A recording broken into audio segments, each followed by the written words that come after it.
إن الحمد لله نحمده ونستعينه ونستغفره ونعوذ بالله من شرور أنفسنا ومن سيئات أعمالنا من يهده الله فلا مضل له ومن يضلل فلا هادي له وأشهد أن لا إله إلا الله وحده لا شريك له وأشهد أن محمدا عبده ورسوله يا أيها الذين آمنوا اتقوا الله حق تقاته ولا تموتن إلا وأنتم مسلمون يا أيها الناس اتقوا ربكم الذي خلقكم من نفس واحدة وخلق منها زوجها وبث منهما رجالا كثيرا ونساء واتقوا الله الذي تساءلون به والأرحام إن الله كان عليكم رقيبا يا أيها الذين آمنوا اتقوا الله وقولوا قولا سديدا يصلح لكم أعمالكم ويغفر لكم ذنوبكم ومن يطع الله ورسوله فقد فاز فوزا عظيما أما بعد فإن خير الحديث كتاب الله وخير الهدي هدي محمد صلى الله عليه وسلم وشر الأمور محدثاتها وكل محدثة بدعة وكل بدعة ضلالة وكل ضلالة في النار. قال الله تعالى: قاف والقرآن المجيد بل عجبوا أن جاءهم منذر منهم فقال الكافرون هذا شيء عجيب أإذا متنا وكنا ترابا ذلك رجع بعيد قد علمنا ما تنقص الأرض منهم وعندنا كتاب حفيظ بل كذبوا بالحق لما جاءهم فهم في أمر مريج أفلم ينظروا إلى السماء فوقهم كيف بنيناها وزيناها وما لها من فروج والأرض مددناها وألقينا فيها رواسي وأنبتنا فيها من كل زوج بهيج تبصرة وذكرى لكل عبد منيب. معزز حاضرین،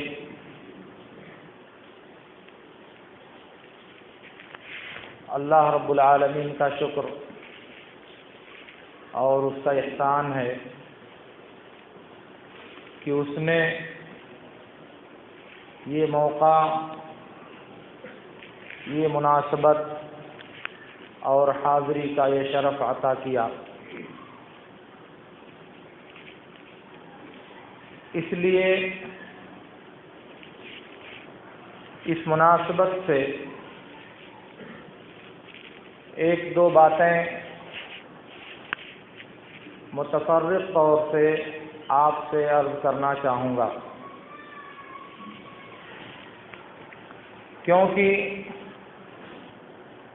پہلے سے آپ سے گفتگو کا ذہن میں کوئی خاکہ اور کوئی پروگرام نہیں تھا. اس لیے فجأتاً یا اچانک چند باتیں اگر آپ سے گوش گزار کرنی ہوں تو آپ کو معلوم ہے کہ امتحان کا یہ مرحلہ بہت دشوار ہوتا ہے. صحیح مسلم کی ایک روایت میں ہے، بریدہ بن حصیب اسلمی رضی اللہ تعالی عنہ کہتے ہیں کہ اللہ کے نبی صلی اللہ علیہ وسلم جب کوئی لشکر بھیجتے تھے تو اسے وصیت کرتے اللہ سے ڈرنے اور اللہ کا تقوی اختیار کرنے کی، اور اپنے ساتھیوں کے ساتھ بھلائی کرنے کی، اور اسے حکم دیتے کہ تم اللہ کے نام پر جاؤ اور اللہ کے نام پر اللہ کے دشمنوں سے جہاد کرو. جب تم کسی قوم کے پاس آؤ تو انہیں اسلام کی دعوت دو. اگر وہ اسلام کی دعوت دیتے ہیں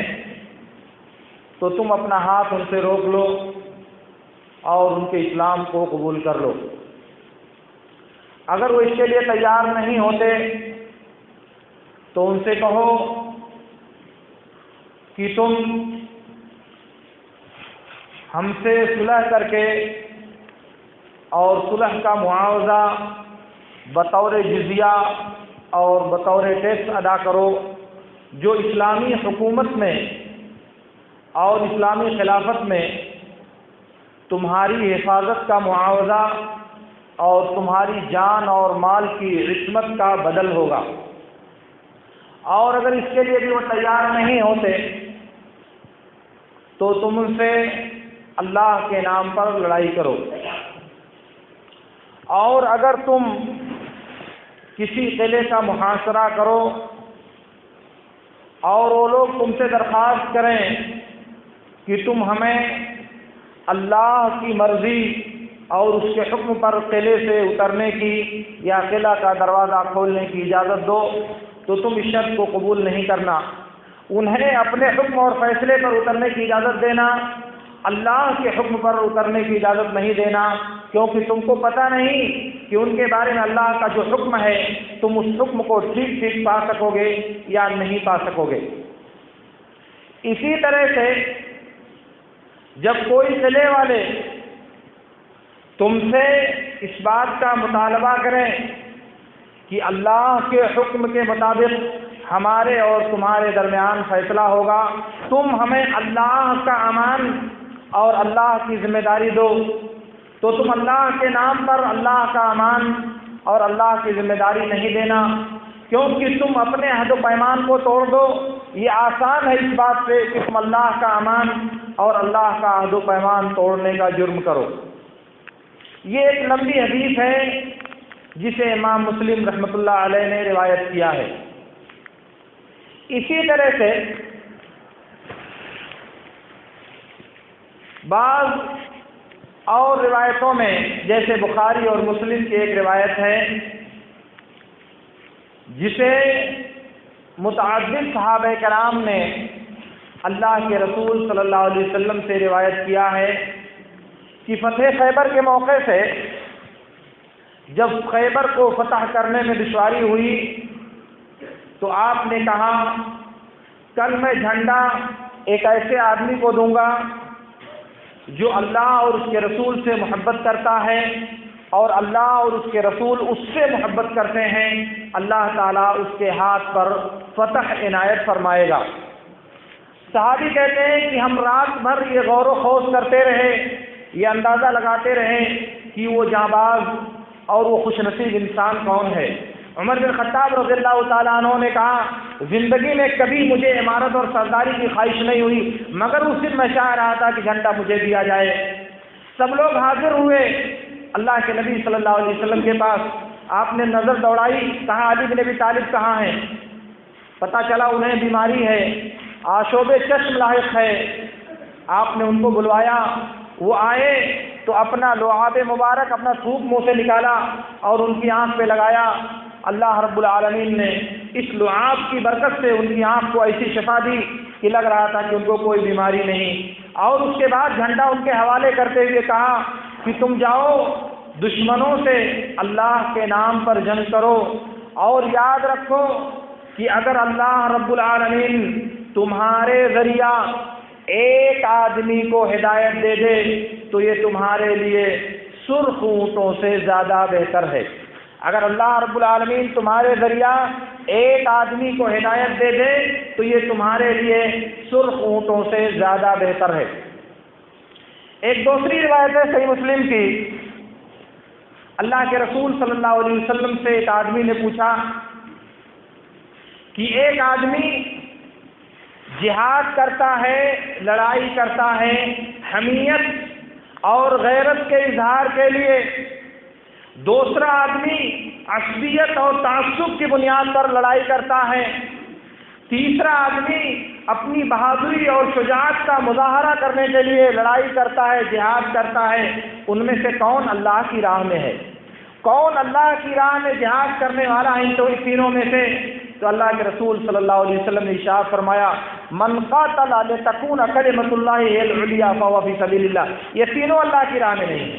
جس نے اس لیے لڑائی کیا تاکہ اللہ کا کلمہ سربلند ہو، جس نے اس لیے جہاد کیا تاکہ اللہ کے کلمے کو نظام عالم پر نافذ کیا جا سکے،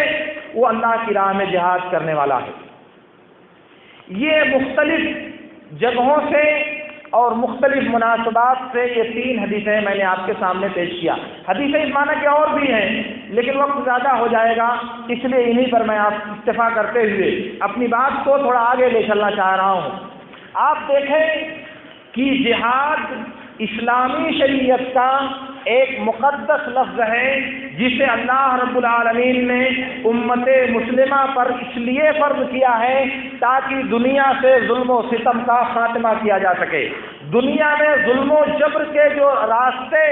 اور ظلم و زیادتی کی جو راہیں ہیں ان راہوں کو بند کیا جا سکے، اس لیے اللہ رب العالمین نے جہاد کو امت مسلمہ کے انسانوں پر یا امت مسلمہ کی حکومتوں پر فرض کیا ہے۔ عام طور سے جہاد کا مطلب یہ سمجھا جاتا ہے کہ جہاد کا مطلب ہے لڑائی کرنا، جہاد کا مطلب ہے سر دینا اور سر لینا، جہاد کا مطلب ہے جان گنوانا اور جان لینا۔ یہ جہاد کا اسلامی تصور نہیں ہے، یہ جہاد کا حقیقی اسلامی تصور نہیں ہے۔ وجہ اس کی یہ ہے کہ یہ جو نصوص میں نے آپ کے سامنے پیش کیے ہیں ان سب میں آپ دیکھ رہے ہیں کہ جو اولیت حاصل ہے اور جس کو اللہ کے رسول صلی اللہ علیہ وسلم نے لڑائی پر ترجیح دیا ہے وہ یہ ہے کہ اگر تمہارے ذریعہ اللہ رب العالمین کسی ایک فرد کو ہدایت دے دے تو یہ جہاد کا سب سے اعلیٰ درجہ ہے۔ یہ دنیا کی تمام نعمتوں سے زیادہ بہتر اور برتر چیز ہے کہ اللہ رب العالمین تمہیں کسی کی ہدایت کا ذریعہ بنائے۔ گویا کہ جہاد کا مطلب یہ ہے کہ اللہ کا کلمہ، اللہ کا دین اور اللہ کی شریعت اللہ کے بندوں تک پہنچانے کے لیے راستہ ہموار کرنا، اس کے لیے آسانی فراہم کرنا، سماج اور معاشرے میں، سوسائٹی اور عالم کے کناروں میں جہاں جہاں اسلامی دعوت کے پہنچنے میں رکاوٹ کھڑی کی جا رہی ہو، اسلامی پیغام کے پہنچانے میں لوگ سد سکندری بن کر لوگوں کے منہ بند کرنے کی کوشش کر رہے ہوں، جہاں جہاں اللہ کے سچے پیغام کو انسانوں تک پہنچانے میں رکاوٹیں کھڑی کی جا رہی ہوں، ان رکاوٹوں کو ختم کرنے کا نام جہاد ہے۔ تو جہاد ظلم و بربریت کے خاتمے کا دوسرا نام ہے۔ جہاد بددیانتی اور بدنیتی کے اختتام کا ایک حربہ ہے جو اللہ رب العالمین نے دنیا کے مسلمانوں کو عطا کیا ہے اور اعلان کیا ہے وَأُذِنَ لِلَّذِينَ يُقَاتَلُونَ بِأَنَّهُمْ ظُلِمُوا، اُذِنَ لِلَّذِينَ يُقَاتَلُونَ بِأَنَّهُمْ ظُلِمُوا، جنہیں بطور ظلم اور ظالمانہ طریقے سے جن سے لڑائی کی جاتی ہے انہیں جہاد کی اجازت دے دی گئی ہے، انہیں لڑائی کرنے کی اجازت دے دی گئی ہے۔ کیوں؟ اس لیے کہ ان کے ساتھ ظلم کیا جا رہا ہے، اور ظلم کی ایک شکل یا سب سے بھیانک شکل یہ ہے کہ اللہ کا پیغام اللہ کے بندوں تک پہنچانے میں رکاوٹ کھڑی کی جائے، اس راستے کو مسدود کرنے کی کوشش کی جائے جس راستے کے ذریعہ اللہ کا پیغام اللہ کے بندوں تک پہنچایا جا سکے۔ اس لیے اللہ کے نبی صلی اللہ علیہ وسلم کے جو فرامین، جو حدیثیں ہمارے پاس ہیں، ان کی روشنی میں جہاد کا جو تصور بنتا ہے وہ میں آپ سے عرض کرنا چاہتا ہوں، کیونکہ اس وقت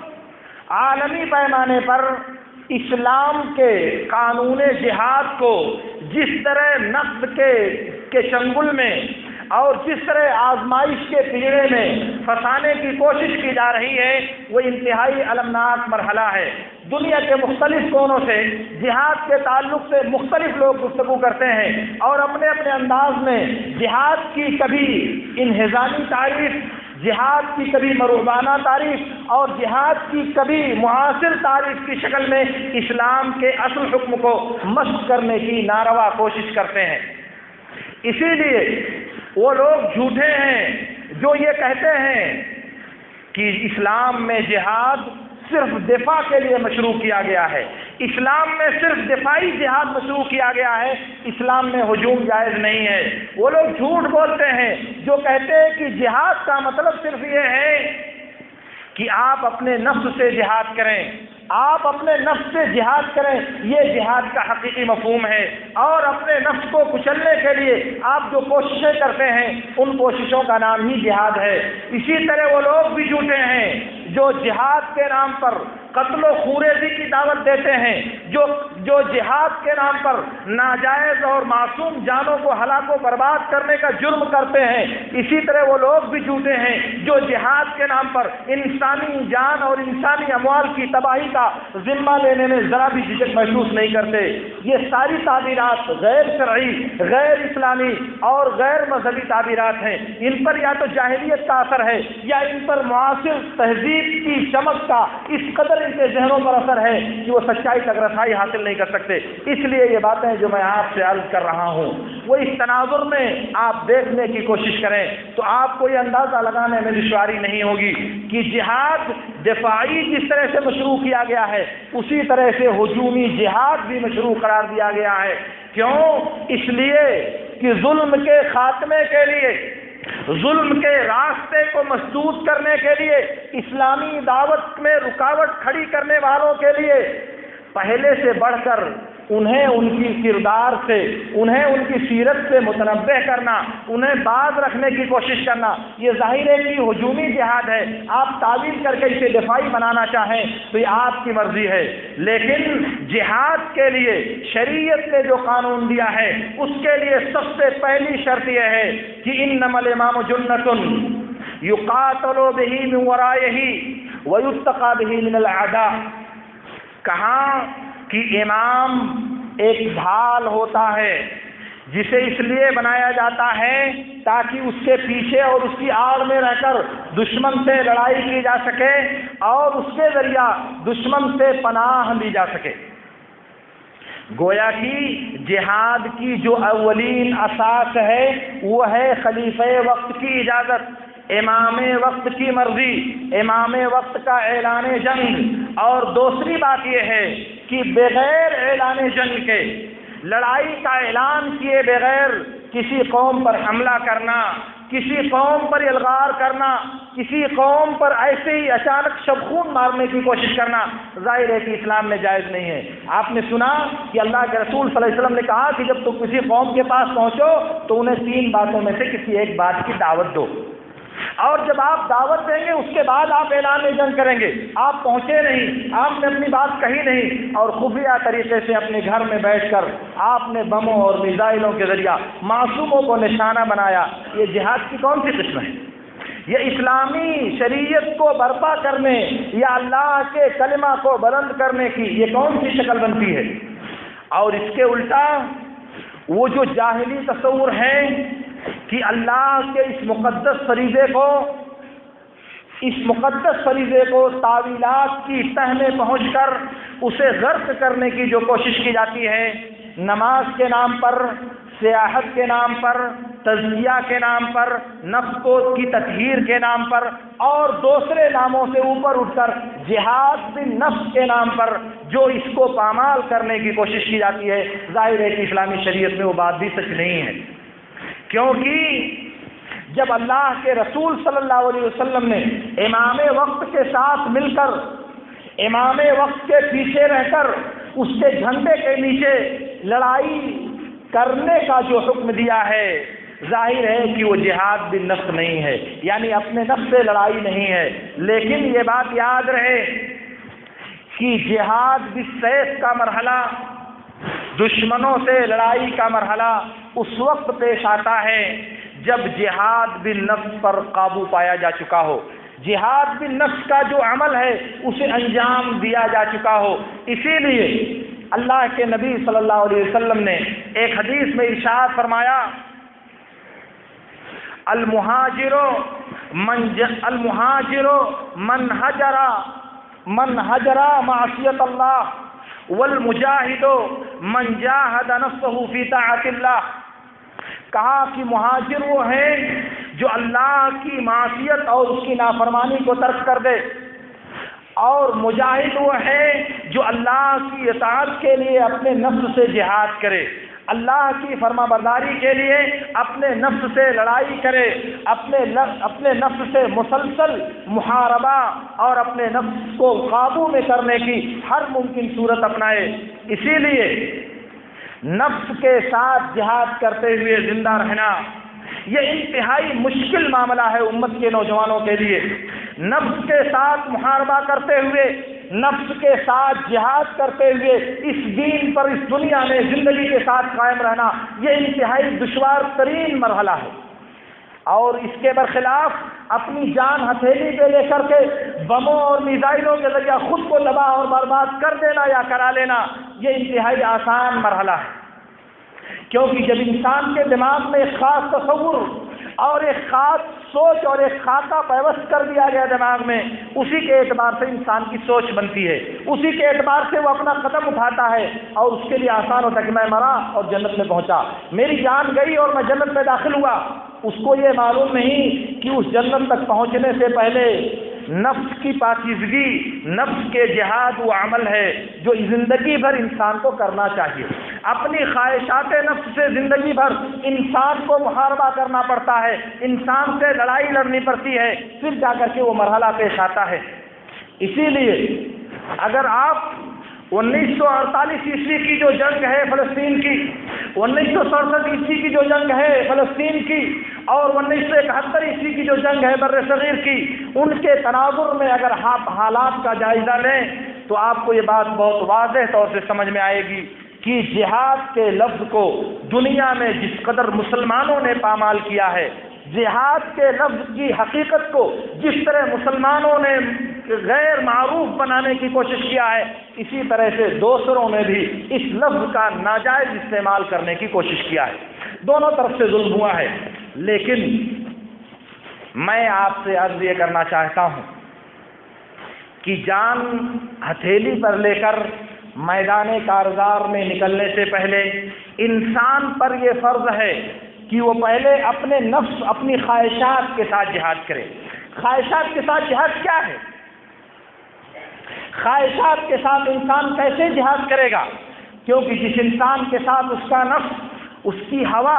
اور اس کا شیطان لگا ہوا ہو، ظاہر ہے کہ آئے دن ایک نیا فتنہ، آئے دن ایک نئی گمراہی اس سے انتظار میں بیٹھی رہتی ہے، ایک نیا وسوسہ، ایک نیا شبہہ اور ایک نئی تعویل اس کا انتظار کرتی ہے، اور وہ اسے طے کرنے میں اپنے آپ کو ہلکان کرتا رہتا ہے۔ پھر اس کے بعد جب آگے کا مرحلہ آئے تب اس کے بعد یہ بات کی جائے گی کہ چلو مسلمانوں جہاد کے لیے میدان کارزار کو طے کیا جائے۔ مگر مجاہد آدمی میدان جہاد میں جائے اور اس کے پاس عقیدہ توحید اپنی نقاوت اور اپنی حلاوت کے ساتھ اس کے دل و دماغ میں موجود نہ ہو۔ عالم اسلام میں اگر آپ مزارات اور قبوں کی تعداد شمار کریں تو مسجدوں کی تعداد سے ان کی تعداد تھوڑا کچھ زیادہ ہے۔ عالم اسلام میں مساجد کی جو تعداد ہے ان سے زیادہ عالم اسلام میں مزارات اور خانقاہوں کی تعداد ہے۔ ان پر کون لوگ جانے والے ہیں؟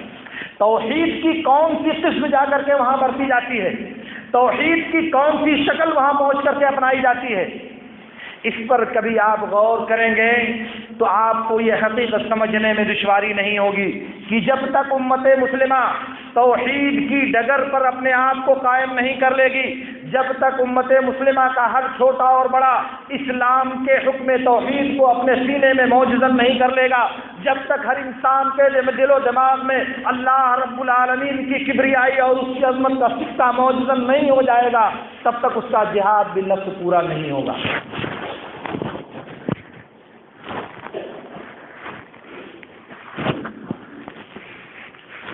میرے عزیزو، میں عرض یہ کرنا چاہ رہا ہوں کہ اس وقت امت مسلمہ کے جو حالات ہیں، مسلمان اس وقت جس گرداب بلا میں پھنسے ہوئے ہیں، اس کو اگر دیکھا جائے تو اس کا حل کرنے کے لیے جو آوازیں دنیا میں اٹھتی ہیں، جو پیغام اور جو نعرے دنیا کی طرف سے پیش کیے جاتے ہیں، انہیں دیکھنے کے بعد یہ بات بہت آسانی کے ساتھ سمجھ میں آتی ہے کہ یہ بیشتر دعوے، یہ بیشتر پیغامات اور یہ بیشتر نعرے اللہ کے نبی صلی اللہ علیہ وسلم کی سیرت کے مطابق نہیں ہیں۔ اس لیے اسلام کے حکم جہاد کو برپا کرنے کے لیے، اسلام کے حکم جہاد پر عمل کرنے کے لیے جب اللہ رب العالمین موقع دے، جب اللہ رب العالمین اسباب فراہم کرے، جب اللہ رب العالمین اس کی شرطوں کو ہمارے ساتھ مہیا کر دے، پھر اس وقت ہمارے اوپر فرض ہے کہ ہم اللہ کی راہ میں اپنی جانوں کا نذرانہ لے کر کے بلا جھجک حاضر ہو جائیں۔ یہ دل کی وہ آرزو ہے اور یہ دل کی وہ تڑپ ہے جسے پورا کرنے کے لیے اللہ رب العالمین سے دعائیں کرنا، اللہ رب العالمین سے رو رو کر کے عاجزی اور بے بسی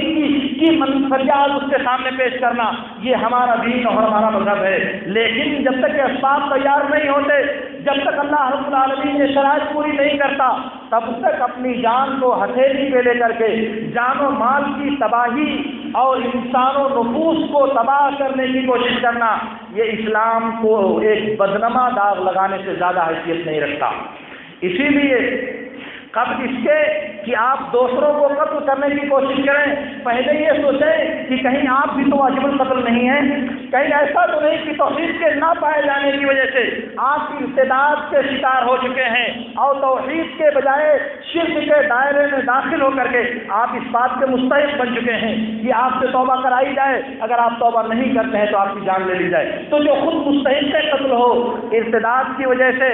شرک کی وجہ سے، اور بھی بہت ڈھیر سارے اسباب ہیں جو ہمارے سماج میں پائے جاتے ہیں، جو انسان کے توحید اور انسان کے اسلام کو ختم کر دینے کا سبب ہے، وہ سب پائے جاتے ہیں ہمارے پاس۔ اس لیے اس مرحلہ کے ادا کرنے سے پہلے سب سے زیادہ ضروری یہ ہے کہ اسلامی سماج کا تزکیہ کیا جائے، اسلامی سماج کا تزکیہ کیا جائے، اسلامی سماج کو ان آلائشوں سے پاک کیا جائے جو آلائشیں اسلامی سماج میں خارجی طور سے داخل کر دی گئی ہیں۔ آپ ہر مرحلے میں لے لیجیے، آپ توحید سے شروع کیجیے اور اخلاقیات کے باب تک آئیے، جہاں جہاں دراندازی کی گئی ہے، جہاں جہاں غیر اسلامی تعلیمات کو اسلام میں داخل کرنے کی کوشش کی گئی ہے، اسلام کو اس سے پاک کرنے کی ضرورت ہے، اسلام کو اس سے منزہ کرنے کی ضرورت ہے۔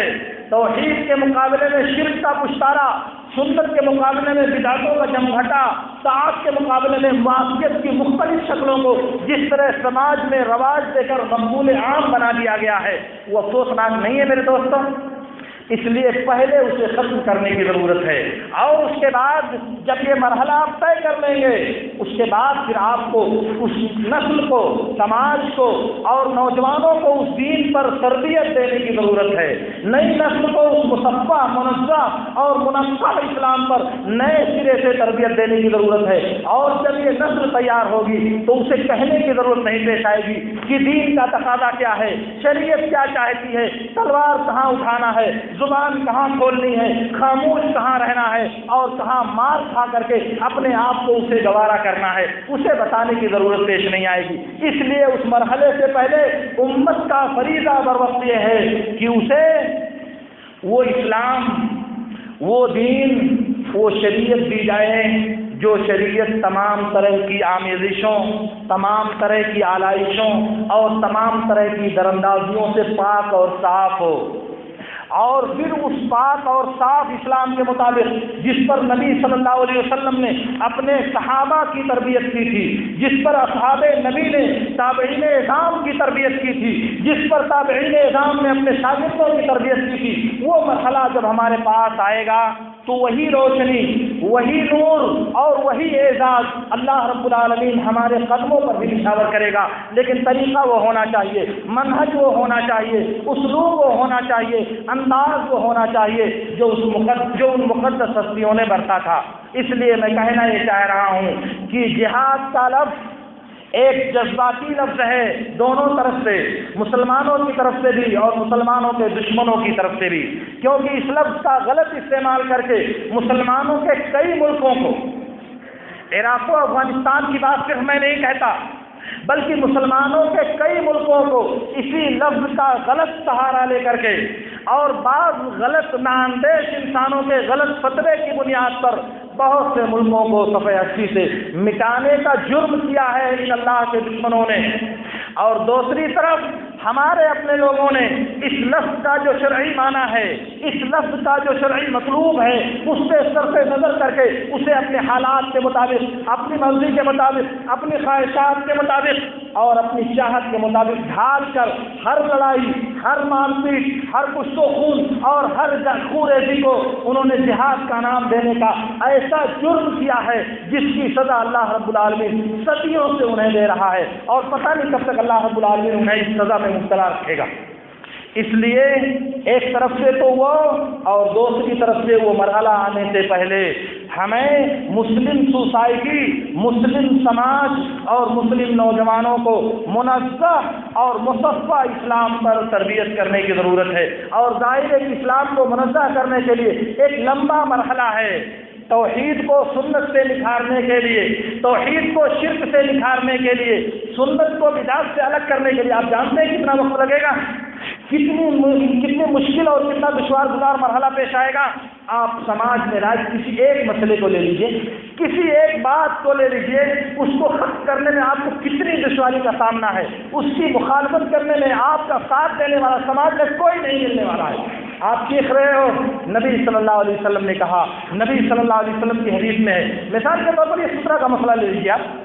نماز میں سترہ کرنے کا حکم اللہ کے نبی صلی اللہ علیہ وسلم نے تقریباً متواتر حدیثوں میں دیا ہے، بس 12-15 صحابہ نے روایت کیا ہے، کتب ستہ کی ہر کتاب میں، مسند احمد میں، آپ حدیث کی کوئی بھی بڑی کتاب اٹھائیں، سب میں اس معنی کی کئی حدیثیں موجود ہیں۔ مگر اگر مسلم سماج میں اس کو پیش کیا جائے تو کچھ لوگوں کا کہنا ہے کہ یہ دریا باز کی حدیث ہے، کچھ لوگوں کا کہنا ہے کہ یہ نیا دین ہے، کچھ لوگ کہنا ہے اتنے بڑے بڑے علماء تو سب جاہل تھے، وہ یہ حدیثیں نہیں پڑھتے تھے، اور اس کے بعد ختم معاملہ۔ یعنی نبی کے فرمان کو لوگ سننے کے لیے تیار نہیں۔ میں یہ اس سماج کی بات کر رہا ہوں جو سماج یہ دعویٰ کرتا ہے۔ اللہ رب العالمین سے میری دعا ہے کہ اللہ رب العالمین ہمیں ان باتوں کو سمجھنے اور ان میں سے بہترین باتوں پر عمل کرنے کی توفیق عطا فرمائے۔ وآخر دعوانا ان الحمد للہ رب العالمین۔ اقول لکم ما تسمعون واستغفر اللہ لی ولکم۔